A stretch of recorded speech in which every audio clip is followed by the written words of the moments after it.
So, because it's not possible to switch the iPhone camera from selfie to not selfie, at least not on my somewhat old phone, um, I have to look in the mirror to adjust whether I'm even in the camera right now. So, let's see. I'm gonna try to hurry up because I want to show what my room away from room is like before it gets super dark. But yesterday my allergies were very bad, and I found myself realizing that there are two essential medical things that I was not doing because I thought they were too much hassle and too expensive. Um, and now that we're in a pandemic, I wish I had done those two very trivial things because people aren't going to be able to do trivial things for a while. Those two things are see an allergist and get laser eye surgery, which would have been really expensive, but I mean, it's true that, getting LASIK does, I guess, eventually mean that you won't be spending so much money on vision stuff. I think the idea of getting my eyes fixed always seemed weird to me, even though, I don't know, there's nothing about having bad vision that is really a badge of honor. Yeah, and I've always had this problem especially I had this problem in my early 20s where my eyes would start to get really irritated from my contacts, and I think because I'm such a creature of habit, I really struggled when the doctor would tell me that I couldn't wear contacts and I had to wear glasses, and I basically just can't function when I wear glasses. I'm so distracted by I don't know, I guess the fact that I'm seeing blurry out of the corner of my eyes and I have to look straight ahead to see clearly. I get so disoriented that it's really hard for me to do anything. I think that's just kind of my general autistic jam, that the more you have if you have everything really set up a certain way, then it kind of seems like you aren't that disabled and you can do anything. And if you don't have stuff set up a certain way, you're just a total mess. Anyway, yesterday my eyes were so messed up that I had to wear my glasses, and I was totally out of it for the whole day, and I just didn't accomplish anything. But I did get my boss's dad to fold up the fold-up bed back into a couch, because there's something about sleeping in a really big bed that also makes me feel kind of disoriented. And I feel all strange beds in guest rooms and hotel rooms are always like that. You go into the room and the entire room is just a bed, and you have nowhere to put your stuff, so you have to just kind of sleep in bed with all of your stuff next to you in bed. And then when you wake up, you have to climb over the bed to get out of bed, so it's kind of hard to get up because you get kind of you get this really heavy inertia that feels like it's kind of sticking you in your bed. Anyway, that's what happened. But I used eye drops, I took NyQuil, I took Zyrtec, and I slept pretty well, and I woke up feeling relatively better. I think I usually plan my whole week on the weekend, but just referring to my old template for planning the week, it's so just not applicable anymore because everything is changing from, needing to stay in, of course. So I'm going to have to kind of go over that. I still need to plan it out. I guess my big goal is to figure out how to donate blood because, I know how to donate blood, but to find the closest place, the place that I can go to with taking transit as little as possible, because, there's no need to potentially pick up germs if I don't need to. Yeah, so I think if I can donate blood, that would be a useful thing to do, and it's an excuse to go out when I kind of want to anyway, but I can't really do it for no reason because it is irresponsible. And then I guess the other thing is to find places to walk, because I normally walk around a lot. I don't really quote-unquote exercise, but I just tend to wander around and go to thrift shops and junk, and because of that I walk a lot. And I guess trigger warning, I know people, in a lot of spaces people aren't supposed to talk about weight, so I apologize. I'm not trying to judge anybody's body or say what anyone's body should be like. It's just that I am afraid that by being so much less active, I'm going to gain weight, not be able to fit into my clothes, and have to try to buy new clothes when stores are not open. So because of that, I'm concerned about trying to approximate, the way that I would normally walk when I have nowhere to go and shouldn't go anywhere. So I'm gonna have to figure out more of an exercise plan, which I don't normally do. But anyway, I will show you the room. I'm gonna try to avoid zooming in on pictures that are of my boss's family, because I feel all their family pictures are in this one room, which is fun. It's fun to look at them as kids, but it's kind of awkward. Yeah. Let's see. So here's the bed. It's a nice couch bed. some stuff. Here's my vegetable brush that I like to brush myself with. A lot of autistic people use, what do you call them, sensory brushes. There's some other name for them. And I was really wanting to get one, but I thought it was too expensive. And I ended up being advised by somebody online that you can just get a vegetable brush.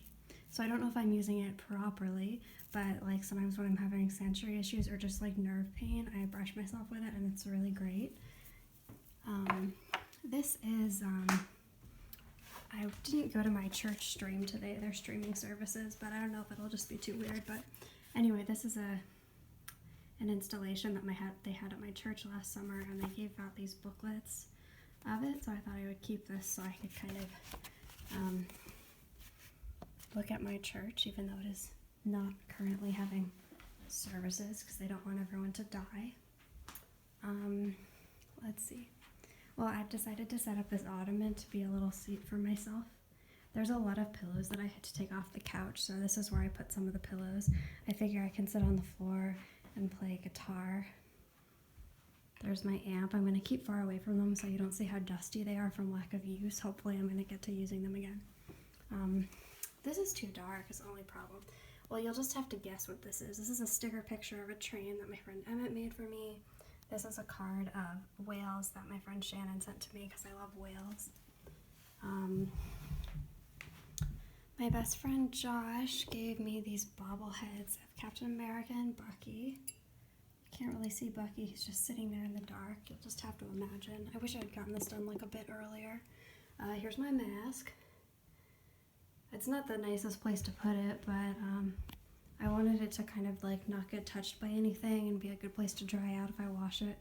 This is not mine. This is a painting that my boss's mom did. I just really like it. Here's all my books and stuff. I brought all my DVDs of Mr. Show and Flight of the Conchords, which I feel like is the best thing to have. These other things are just books that I wanted to read. Like I think I mentioned, I got really stressed out about picking out like the best books to possibly read, but I just, I'm not in the frame at all. But then I realized I can read books here, so I didn't bring as many as I was thinking about, but hopefully I'll get to read some of these. Here's my straws. I don't think I did an update to my previous straw video, but these straws basically are made from corn, but they are like pretty similar to plastic straws, so I really like them.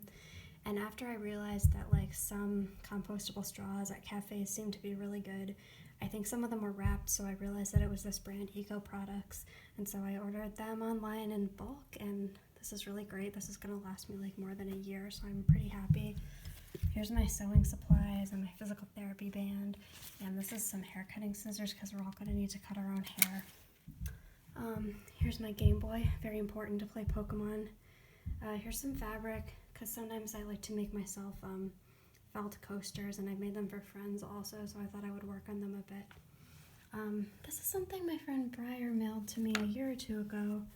I think they just wanted to make decorative objects for all their friends, and this is very suited to me because it has unicorns. My friend Ona gave me this the last time I saw her. She's really into crystals, and a lot of the time she gets a vibe that a certain person would like a certain crystal, and she was right. I really like it. This is from a store I used to go to a lot when I was a kid. I think it says Courage. They sold these different stones that had different, things on them. They were supposed to be magic. The store really scared me as a kid because they had a sign, a joke sign that said, "Unidentified children will be sold," and I didn't realize that it wasn't for serious. This is nail polish. It really is Insta-Dry, if you were wondering. So this area, I've decided to put these two chairs here because I figured that if I got really stir crazy and lonely, I can sit by the window and look out. That's like the thing I'm happiest about, staying in this room. That instead of being in a basement where I look in the backyard, even if I didn't interact with a single person and completely self-isolated, I would still get to see people and dogs going by, which is really nice. I put some pillows here because I'm going to sit here to do my makeup in the morning so I can have like sunlight. I just took the sticker off this mirror that I've had for years because I was kind of embarrassed that it cost $15. Like, that was too much money to spend for this mirror. But I do like it. I don't know why I'm zooming in on things like you'll be able to see them. It's just too dark. Here's my shampoo and stuff. Here's my cough drops, the most important thing of all. This is Lufsig. Emma gave this to me because we were talking about vor, and she found this at IKEA, and this wolf, Vor's the grandma. So she thought this would be a good present for me. I also found out after she gave it to me that, I meant to look this up. In either China or Taiwan, it was apparently this bear is like a symbol of, I think like anti-capitalist protests or something, because the name that the IKEA store gave it in Chinese accidentally sounds really sexual or something. Apparently it sounds like you're saying fuck your mother in Chinese, because I guess they just kind of made up a name for it and they didn't realize what it sounded like. So anyway, this bear became this huge symbol of the proletariat, and people do protests where they have a picture of this bear and he's saying like anti-capitalist messages, which is cool.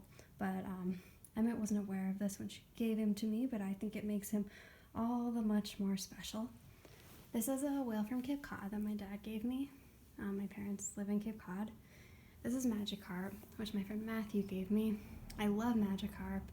I have this whole sort of political affiliation with Magikarp, which I'll try not to go into too much, but I've always associated Magikarp and Gyarados with kind of the way that a lot of non-autistic people treat autistic people. Like, it's like people who don't have a lot of respect for disabled people in general, but it's like they value autistic people because they see us as like having some sort of like extreme genius that is going to like appear at someday. It's like when people have this kind of like half-assed view of neurodiversity, where like they're kind of like, oh, don't like brush off, the Magikarps of the world because they might like someday become a Gyarados. Well, it's a long story, but I just always had this personal attachment to Magikarps. And because, you really should just accept all Pokemon regardless of what they're going to evolve into. This is my Narwhal Squishaball. I like it, but I feel like the problem with Squishaballs is like ultimately they take up a lot of space in your bed, and like it's kind of annoying. I brought this from home just because I really wanted to have shelves. If I ever finish my other video, you'll hear all about this, but basically my thing is I really like to have my clothes next to my bed, and otherwise it's really hard for me to pick out an outfit. Then I've got like my contacts and stuff here so I can get ready without getting out of bed. That's really a big thing for me. Well, that's about all there is to say. I hope you enjoyed my room away from room, and I really hope that wherever you are stuck in, you also like it. And if you aren't, if you don't like it, because I know some people are probably stuck in places they don't like, I'm really sorry about that. Oh, I have a question which I'm just curious about. Maybe you can answer it in the comments if you want, because I can't stop thinking about at which point in my life would I have most liked to be made to stay home, and at which point in my life would I have least liked it. So my idea is basically like, when I was in college, I wouldn't have wanted to stay home with my parents. That's when I would have least liked it. But when I was like 13, I was getting like bullied a lot in school, and I couldn't really seem to convince anyone that I shouldn't have to go to school. So I think if I had to stay home, I would have been so happy that like other people weren't constantly being super aggressive to me, and like I actually think staying home all the time would have been more healthy than going to school. But when I was in college, I would have been really unhappy to have to go home and just be at home. So I feel very lucky that it's not happening when I was 20, but I kind of wish that, I don't wish that it had happened at any time, and I think technology-wise it's better that it's happening now, but if I could be any age right now, I guess I would be 13.